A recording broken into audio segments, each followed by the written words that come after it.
You're born in a kennel, one of many, but even then, something feels off. The humans don't smile, and when they reach for you, it's never gentle. You're too young to know what a lab is, or why the walls are white and the lights never turn off. You only know the sound of metal trays and barking behind bars. Then one day, they come for your parents. The door opens, and the two dogs you huddle against are dragged away. You bark once, then again. You wait for them to come back. They never do. That's the last normal day you ever have. A new human appears. He doesn't wear white. He wears metal. He pulls you from the cage with a robotic claw and lifts you into the air. You twist and kick, but it doesn't help. You hear words like mutation and acceleration, and then you black out. You wake up in a cardboard box on a road, alone, a pink little dog with no home, no parents, and no clue how the world works. Then you hear footsteps. You look up. A woman leans over, soft and wrinkled, and picks you up like you're made of clouds. Her name is Muriel. She brings you into her home in the middle of nowhere, and for the first time you feel safe. But that doesn't last. You're still just a puppy when it starts.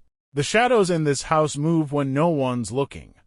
The wind carries whispers you can't translate. And the sky watches you. One night, something breaks into the house. You hear it from the attic. Muriel doesn't wake up. Eustace doesn't care, so it's up to you. You climb the stairs, trembling, paws shaking, ears flat against your head. The door creaks open, nothing's there. Then the mirror fogs, and something stares back. It only gets worse from there. Every week, something new finds your house. An alien chicken, a zombie cat, a man made of shadows. You don't know how they find you, or why they always come here. But you learn one thing fast: Muriel can't see them. Not like you can, and Eustace, he just laughs. Calls you a stupid dog, tells you you're overreacting. Even when the house bends sideways, or the walls bleed, or the TV starts talking back. You try to warn them, you scream, you flail.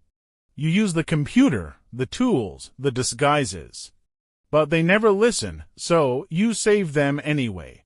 Because you don't have a choice. You've fought things no one can explain. You've been turned into a robot, a baby, a ghost.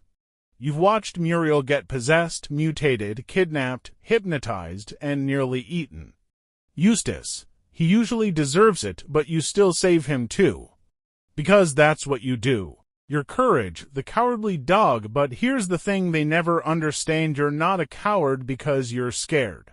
You're a coward and you do it anyway. You still rush into the dark, even when your teeth chatter and your eyes twitch. You still run at monsters 3 times your size, even when they scream louder than you can bark. You still go back in the house, even after the walls try to eat you. And you never stop. You've seen more horror than any dog should. You've been to space, to the underworld, to the other side of reality. And somehow you always end up back in that crooked little house, fixing everything before Muriel even notices the danger. But no one ever says thank you. Muriel calls you silly, Eustace calls you stupid, and the world. It just keeps spinning, sending new nightmares your way. There's no vacation, no peace, no one else coming to help. Just you, against everything. But here's the twist.